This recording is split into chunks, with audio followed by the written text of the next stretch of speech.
अस्सलाम वालेकुम दोस्तों, आज हम आपको लेकर आए हैं मिस्र की एक ऐसी मस्जिद के अंदर जिसे सिर्फ मिस्र की ही नहीं बल्कि अफ्रीका की तमाम मस्जिदों का ताज कहा जाता है। और ये मस्जिद मिस्र की ही नहीं बल्कि अफ्रीका की पहली मस्जिद है। दोस्तों, ये मस्जिद सहाबा रसूल हज़रत आमिर बिन आस रदी अल्लाह तआला अन्हु के नाम पर बनाई गई है। ये एक ऐसी इबादतगाह है जिसने सदियों की तारीख अपनी आंखों से देखी है। आज के इस वीडियो में हम जानेंगे इस मस्जिद की तामीर के पीछे की क्या वजूहात है और क्या दिलचस्प कहानी है। और इसी मस्जिद प्रेमिसेस में मौजूद है हज़रत आमिर बिन आस रदी अल्लाह तआला अन्हु का वो मकाम जहाँ पर आप इबादत किया करते थे और दर्स दिया करते थे। तो फिर चलते हैं मिस्र के एक और रूहानी सफ़र पर एक नए वीडियो के साथ में। दोस्तों, कहानी शुरू होती है सन 641 ईस्वी में, जब इस्लाम के दूसरे खलीफा हज़रत उमर फ़ारूक बिन ख़त्ताब रदी अल्लाह तआला अन्हु के दौर में उनके मशहूर कमांडर हज़रत आमिर बिन आस रदी अल्लाह तआला अन्हु ने मिस्र को फ़तेह किया। फ़तेह मिस्र के बाद उन्होंने मिस्र की पहली दारुल हुकूमत यानी कि यहाँ की इस्लामिक दारुल हुकूमत फुस्ताद को बनाया। दोस्तों, जिस जगह ये मस्जिद है और जिस जगह मैं मौजूद हूँ, इस जगह का नाम फुस्ताद है। उन्होंने फुस्ताद शहर की नींव रखी और यहाँ पर मस्जिद बनाई। दोस्तों, कुछ मुख्तलिफ हदीसों से और कुछ रिवायतों से पता चलता है कि जिस जगह ये मस्जिद बनाई गई है, इस जगह पर हज़रत आमिर बिन आस रदी अल्लाह तआला उन्होंने अपना खेमा लगाया था। यह दोस्तों, जिस वक्त उनका खेमा लगा हुआ था उस वक्त यहाँ पर कबूतरों ने अपना घोंसला बना दिया था और उन घोंसलों में अंडे दे दिए थे। तो आप आमिर बिन आस रदी अल्लाह तआला अन्हु ने रहमदिली दिखाते हुए उन्होंने अपना खेमा वहीं छोड़ दिया, क्योंकि आप नहीं चाहते थे कि आपकी वजह से कबूतरों का घोंसला यानी कि उनका आशियाना उजड़ जाए। बाद में खलीफा के हुक्म के मुताबिक इसी जगह पर एक अजीमशान मस्जिद की बुनियाद रखी गई, जो कि आप देख सकते हैं। दोस्तों, शुरुआती दौर में ये मस्जिद बहुत ही सिंपल थी। खजूर के पेड़ों के तनों से खंभे बनाए गए और मिट्टी की ईंटों से दीवारें। लेकिन वक्त के साथ साथ अलग दौर के सुल्तानों ने इसे नया रूप दिया। इस मस्जिद के अंदर दाखिल होते ही आपको सैकड़ों की तादाद में सफ़ेद संगमरमर से बने हुए पिलर और मेहराबें नज़र आएंगी, जो कि दिखने में बहुत ही अट्रैक्टिव लगती हैं और यहाँ की मस्जिद की खूबसूरती में और चार चांद लगा रहे हैं। दोस्तों, इस तारीखी मस्जिद ने तकरीबन 600 सालों तक इल्म के मरकज़ के तौर पर काम किया है। यहाँ पर हज़रत इमाम शाफ़ी रदी अल्लाह तआला अन्हु जैसे बड़े उलमाओं ने भी दर्स दिया है और इल्म की रोशनी इसी जगह से फैलाई है। दोस्तों, इस मस्जिद के इतिहास को समझने के लिए इस मस्जिद को बनाने वाले यानी कि हज़रत आमिर बिन आस रदी अल्लाह तआला अन्हु के बारे में जानना बेहद ज़रूरी है। दोस्तों, आप हज़रत आमिर बिन आस रदी अल्लाह तआला अन्हु का ताल्लुक़ कुरैश के कबीले से था और आप कुरैश के कबीलों में रईस और रसूखदार लोगों में से एक थे। और आप उस ज़माने के कुरैश के सरदारों के डिप्लोमेट हुआ करते थे, यानी कि उस ज़माने के कुरैश के सरदारों को अगर विदेशों से किसी तरह की कोई मदद लेनी होती थी या किसी तरीके का कोई मुज़ाकरात करना होता था तो आप डिप्लोमेट बनकर विदेश जाया करते थे। उनकी डिप्लोमेसी उस ज़माने के हिसाब से बेस्ट डिप्लोमेसी थी। आप हज़रत आमिर बिन आस रदी अल्लाह तआला अन्हु ने 629 ईस्वी यानी कि 8 हिजरी में इस्लाम की दावत को कबूल फरमाया और आप मुसलमान बने। आप आमिर बिन आस रदी अल्लाह तआला अन्हु के बारे में नबी करीम सल्लल्लाहु अलैहि वसल्लम का इरशाद ग्रामी है कि आमिर कुरैश के बेहतरीन लोगों में से एक हैं। दोस्तों, जब हज़रत उमर बिन ख़त्ताब रदी अल्लाह तआला अन्हु का दौर खिलाफत था, तब हज़रत आमिर बिन आस रदी अल्लाह तआला अन्हु ने मिस्र की अहमियत को समझा और उन्होंने 4000 फ़ौजियों का लश्कर तैयार किया और मिस्र की तरफ कूच किया। दोस्तों, हज़रत आमिर बिन आस रदी अल्लाह तआला अन्हु की सबसे बड़ी जीत बेबीलोन किले पर थी, जो इसी मस्जिद के पास बिल्कुल मौजूद है। जी हाँ दोस्तों, उन्होंने तलवार के बजाय अपनी स्ट्रेटजी से लोगों का दिल जीता और बगैर किसी खून खराबे के आपने मिस्र को फतेह किया और इस जगह अपना खेमा लगाया जहाँ पर ये तारीखी मस्जिद मौजूद है। दोस्तों, फ़तह मिस्र के बाद हज़रत उमर बिन ख़त्ताब रदी अल्लाह तआला अन्हु ने आपको मिस्र का गवर्नर बनाया। मिस्र के गवर्नर बनने के बाद आपने यहाँ के जो लोकल कॉप्टिक ईसाई थे उनको पूरी मजहबी आज़ादी दी। उन्होंने पुराने टैक्स सिस्टम को सुधारा और नील नदी से लाल सागर तक एक नहर खुदवाई, जिससे मिस्र के व्यापार में यानी कि बिज़नेस में इजाफा हो सके।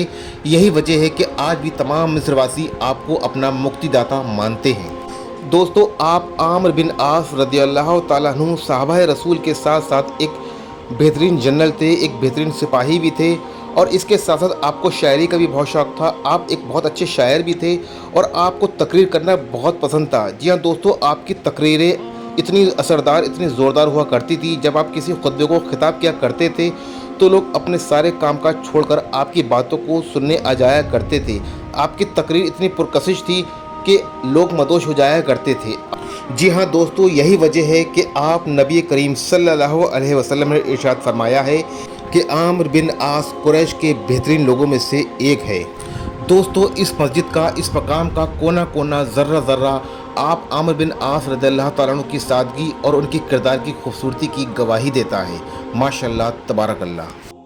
दोस्तों, इस मस्जिद के अंदर एक ऐसा मकाम है जहाँ पर आपके साहबजादे हज़रत अब्दुल्ला इब्ने आस रज़ियल्लाहु ताला अन्हु की कब्र अतर मौजूद है। जी हाँ दोस्तों, ये बहुत ही रूहानियत भरी जगह है। बहुत सारे लोग सिर्फ मस्जिद देखने आते हैं, लेकिन इस जगह की अपनी एक अलग ही फजीलत है। हज़रत आमिर बिन आस रज़ियल्लाहु ताला अन्हु के बेटे हज़रत अब्दुल्ला बिन आस सिर्फ एक गवर्नर के बेटे ही नहीं थे, बल्कि वो अपने दौर के बहुत बड़े आलिम और इबादत गुजार इंसान थे। दोस्तों, सबसे बड़ी दिलचस्प बात यह है कि आप अब्दुल्ला ने अपने वालिद यानी कि आमिर बिन आस रज़ियल्लाहु ताला अन्हु से पहले ही इस्लाम कबूल कर लिया था।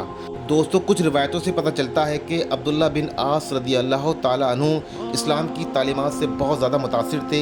यही वजूहात है कि आपने अपने वालिद मोहतरम से पहले ही इस्लाम कबूल कर लिया था और आपको नबी करीम सल्लल्लाहु अलैहि वसल्लम की हदीसों को लिखने का बहुत शौक़ था। उनके हदीसों के एडिशन को अल साहिफ़ा अल सादिका कहा जाता है। दोस्तों, हज़रत आमिर बिन आस के साहबजादे अब्दुल्ला बिन आस रज़ियल्लाहु ताला अन्हु दिन में रोज़ा रखते थे और पूरी रात कुरान की तिलावत और नमाज में गुजार देते थे। यहाँ तक कि आप नबी करीम सल्लल्लाहु अलैहि वसल्लम ख़ुद उनको बोलते थे कि ए अब्दुल्ला, अपने आप को इतनी तकलीफ़ मत दो, अब थोड़ा सा आराम कर लो। दोस्तों, आप इस बात से अंदाज़ा लगा सकते हैं कि अब्दुल्ला बिन आस की इबादत का, उनकी तिलावत का आलम क्या होगा कि ख़ुद अल्लाह के रसूल उनसे फरमा रहे हैं कि तिलावत में, इबादत में थोड़ा सा वक्फ़ा ले लो और थोड़ा सा आराम कर लो। माशाल्लाह तबारकल्लाह। दोस्तों, बहुत सारी रिवायतों से पता चलता है कि इस मस्जिद के अंदर मकाम आमिर बिन आस रज़ियल्लाहु ताला अन्हु था। जी हाँ, आपके बेटे की जिस जगह कब्र है, आप भी उसी जगह पर बैठकर लोगों को दर्स दिया करते थे और इबादत किया करते थे। इसी वजूहात से उस जगह को मकाम आमिर बिन आस भी कहा जाता है और ये मस्जिद भी आप ही के नाम पर बनी हुई है। दोस्तों, अगर कुछ इतिहासकारों की यानी कि कुछ हिस्टोरियन की माने तो उनके मुताबिक हज़रत अब्दुल्ला बिन आस यानी कि आमिर बिन आस रज़ियल्लाहु ताला अन्हु के बेटे का इंतकाल इसी जगह के पास हुआ था और उन्हें यहीं पर ही दफन किया गया था।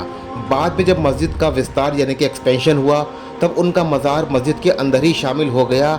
आज यहाँ एक छोटा सा कमरा बना हुआ है जहाँ लोग आकर उनके लिए फातिहा पढ़ते हैं, लेकिन अनफॉर्चुनेटली अभी वो कमरा बंद है। इस वजह से हम लोग अंदर नहीं जा पाएंगे।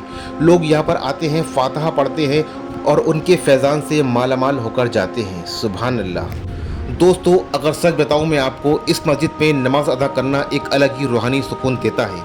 ये मस्जिद सिर्फ एक इमारत ही नहीं, बल्कि मिस्र में और अफ्रीका में इस्लाम की आमद की गवाह है। जी हाँ दोस्तों, ये मस्जिद अफ्रीका कॉन्टिनेंट की और मिस्र की सबसे पहली मस्जिद है। दोस्तों, अगर बात करें ज़ायरीनों की, अगर बात करें विज़िटर्स की, तो इस जगह पर, इस तारीखी मकाम पर हज़ारों की तादाद में रोज़ाना लोग आते हैं, ज़ियारत करते हैं, नमाज़ पढ़ते हैं और दामन मुराद भरकर जाते हैं। माशाल्लाह तबारकल्लाह। तो दोस्तों, ये थी मिस्र की सबसे पहली और तारीखी मस्जिद की कहानी। अगर आप लोग भी कभी काहिरा यानी कि मिस्र आ रहे हैं तो इस मस्जिदों के ताज की ज़ियारत करना बिल्कुल भी ना भूलें। जी हाँ दोस्तों, इस मस्जिद को मस्जिदों का ताज कहा जाता है। इसको मिस्र की मस्जिदों का ही नहीं बल्कि अफ्रीका की तमाम मस्जिदों का ताज कहा जाता है। तो दोस्तों, माशाल्लाह तबारकल्लाह, अभी हम लोगों ने आमिर बिन आस रज़ियल्लाहु ताला अन्हु की खानकाही मस्जिद के अंदर हम लोगों ने अभी असर की नमाज़ अदा की है। बहुत अच्छा लगा। और लेकिन एक दुख भरी बात ये लगी कि उनकी जो कब्र अतर है वहाँ पर जाने की किसी को मनादी है, इजाज़त नहीं है, क्योंकि वो अमूमन बंद रहती है। तो इस वजह से किसी ख़ास मौक़े पर इसको ही खोला जाता है। लेकिन एक बार मैं आपको और खूबसूरत सा नज़ारा करा देता हूँ इस शानदार मस्जिद का। माशाल्लाह तबारकल्लाह, बहुत शानदार मस्जिद है, बहुत अच्छा ही जगह है, ये सुकून भरी जगह है, रूहानियत भरी जगह है। क्या करेंगे अभी, जाएंगे क्या करें। तो दोस्तों, फ़िलहाल हम लोग आ गए हैं इस मस्जिद प्रेमिसेस के बिल्कुल बाहरी। और अगर ये मेरा आज का वीडियो आपको अच्छा लगा हो तो उसको लाइक करें, शेयर करें, क्योंकि अब वक्त आ गया आप लोगों से अलविदा लेने का। ऐसे ही खूबसूरत ब्लॉग में आपसे दोबारा मुलाकात करूँगा। जब तक अपना ढेर सारा ख्याल रखें। अल्लाह हाफ़िज़, बाय बाय।